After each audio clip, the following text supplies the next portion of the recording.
ഇന്ന് ഞാൻ ഉണ്ടാക്കുന്നത് ഒരു മുട്ട ചീര തോരനാണ്.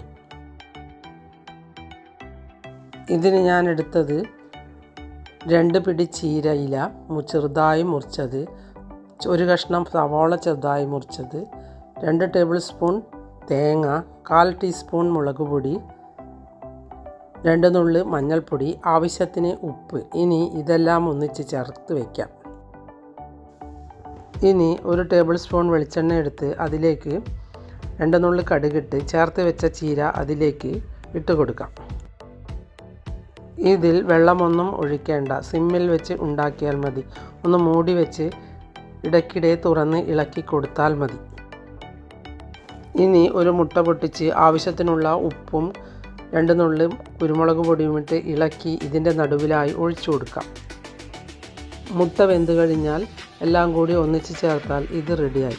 നിങ്ങളും ഇതുപോലെ ഒന്ന് ഉണ്ടാക്കി നോക്കൂ.